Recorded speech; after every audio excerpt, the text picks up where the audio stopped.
Full time at Bournemouth, and it is another win for the Gunners. Bournemouth 2, Arsenal 3. I had to have a chuckle as that game came to an end because I saw something I've never seen before, which was Adley of Bournemouth running headfirst, kamikaze style, into Gabriel's elbow in an attempt to win a penalty.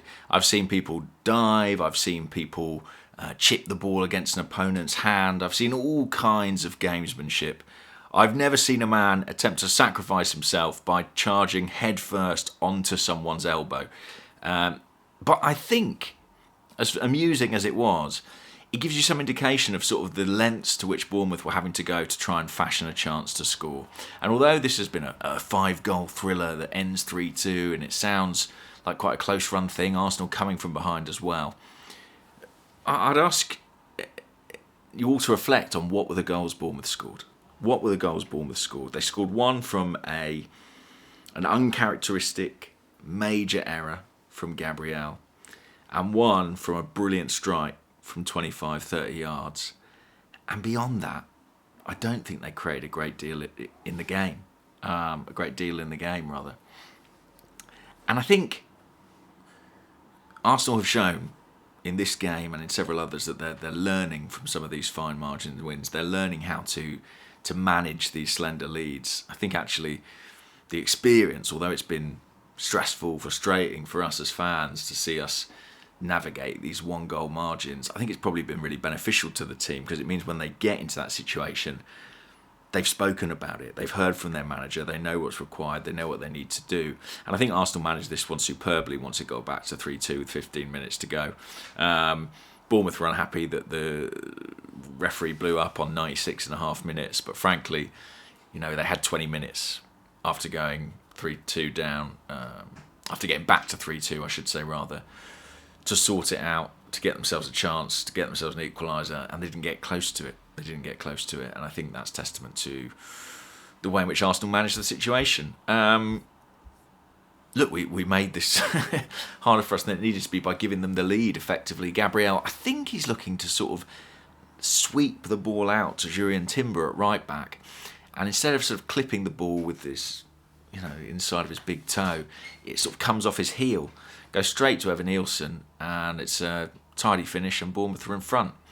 But Gabriel, one thing you say about him is when he makes a big error, he's got a very good track record of making up for it, and with his threat on set pieces, there's always a chance he'll do that.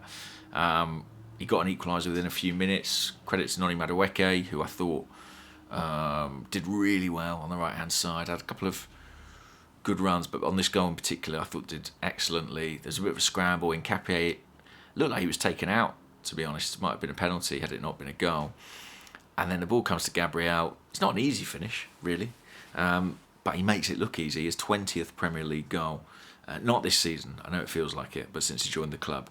And a big goal because it gets us back on level terms, and a big goal for him as well. I think he would have, felt that, but he's done it 2 or 3 times, made an error and then fought back with a goal of his own. So we get back to 1-1, and then it's the Declan Rice show, really, isn't it? Particularly in that period just after half-time, where Arsenal is so good. I mean, I think we scored a dozen goals or something in the first 15 minutes after half-time, they were saying on the Sky commentary.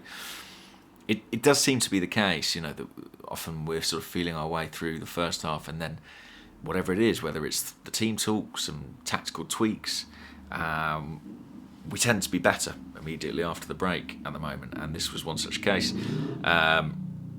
Declan Rice is so important, right? I mean, we saw the outcry when he was missing last week, or not even last week, on whenever it was, when we played Villa Wednesday.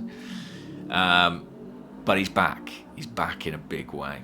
And I thought his 2 goals today were obviously hugely important. The difference between winning the game and not. I thought they demonstrated great technique. They show why Mikel Arteta has ultimately opted to make Declan Rice a box-to-box midfielder, why he bought Martin Zubimendi to help facilitate that. He's got such composure in those situations, allied with good technique, and he delivers. I mean, these were, we've spoken about his set-piece delivery.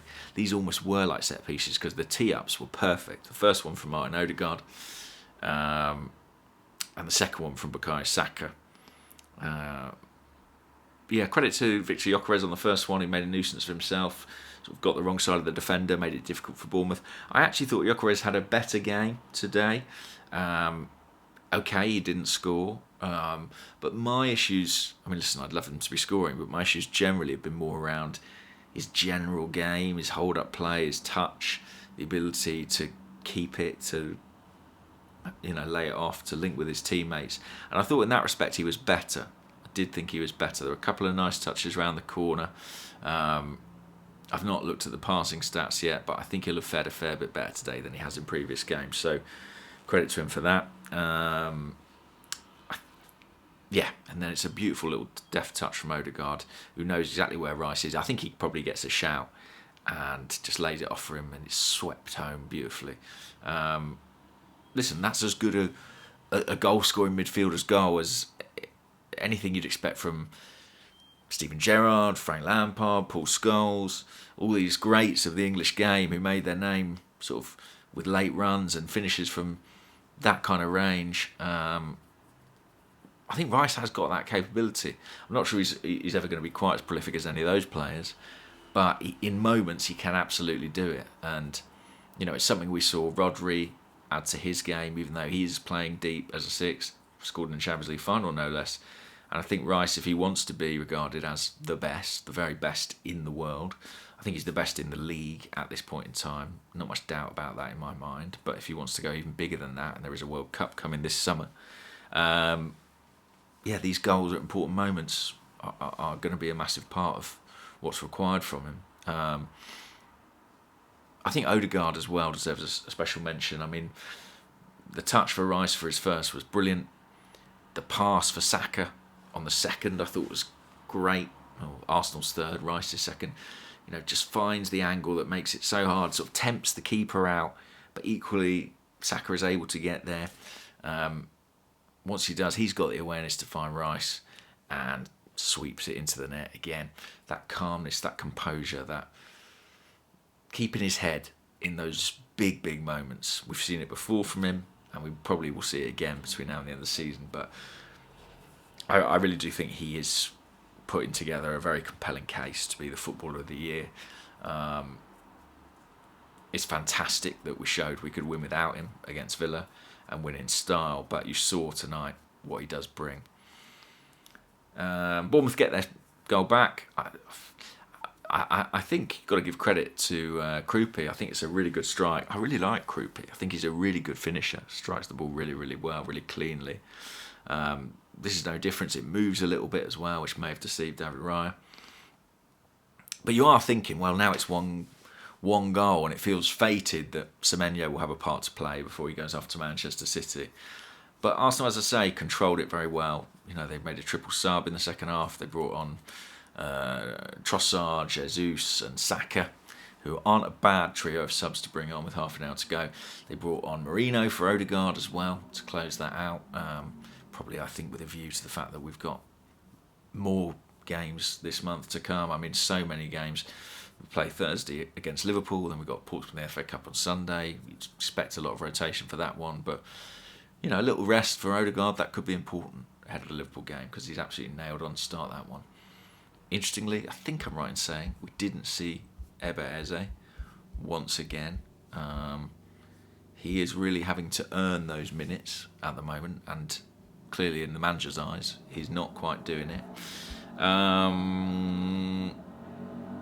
But yeah, 3-2. Bournemouth is a tough place to go. It's all right when they come to you. Their away record is not the best at all.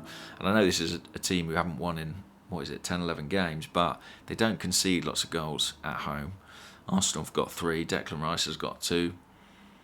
Lovely job. And, if you score 3 goals on the road, you're always going to give yourself a very good chance of coming home with 3 points, especially when you're as defensively good as this Arsenal team. And we've had to follow Manchester City a couple of times in recent weekends. It's quite nice that we've played first here.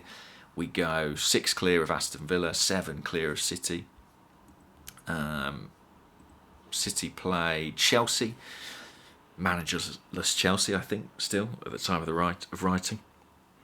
Tomorrow evening, 5:30 on a Sunday. That's a very unusual one. I mean, you would fancy them there. you would fancy them there. But, you never know with Chelsea. You really do never know. So there we go. And then in the midweek, City play Wednesday at home to Brighton. So by the time we play Liverpool, what's currently a 7-point gap against City could be down to 1. But let's see. The onus is on them. They've got a lot to do. What else to say? Timber had a good game, I thought. Zubimendi, I thought, was good again. I mean, invariably he is good. Bit better from Gyökeres. Didn't think Gabby Jesus had his best cameo of his various substitute appearances so far. If I was putting money on it, I think Gyökeres is going to start against Liverpool, especially with that bit of rest. You'd expect Saka to come back in. You'd expect Trossard to come back in. Other than that, I think it'll probably be what we saw tonight. I think Odegaard, Rice, Zubimendi, that trio, I think is the trio Mikel Arteta wants to play. He's not had it as much as he would have liked this season because obviously Odegaard's been out. But it feels like they're gelling now and getting an understanding, and I think that could be really, really important. Really important. Finally, I just want to say thank you for all the kind messages I had last week. I spoke in my video about getting a bit of stick online, and I had some really lovely responses from you guys, which was a very nice way to end the year and begin the year, and very reaffirming, and sort of, made me sort of want to redouble my efforts and carry on doing this. And not that it was ever any real jeopardy, but it is that much more motivating when you think, people are actually enjoying this stuff. Well, I should hope you're enjoying it. I mean, this is on course to be a very, very exciting 2026 for Arsenal. So happy New Year to you all. Let's hope it's a good one. All the signs are it could be fantastic. I'd love that for all of you. But we're off to a good start. And 2 more interesting, exciting games to come next week. So I'll speak to you all then. Take care. If you're going back to work on Monday, enjoy what's left of your freedom, your weekend. I know I'm sort of back in earnest from next week, and it's a bit different for when you're covering football because it sort of carries on, but sort of back at the desk more full time from next week. And like everyone else, got to get in the gym, got to get off the booze. Yeah, I've got to make some resolutions because I've indulged this Christmas. That's what it's about, right? All right, guys, you don't need to know all this. I'll speak to you soon. Take care. Bye-bye.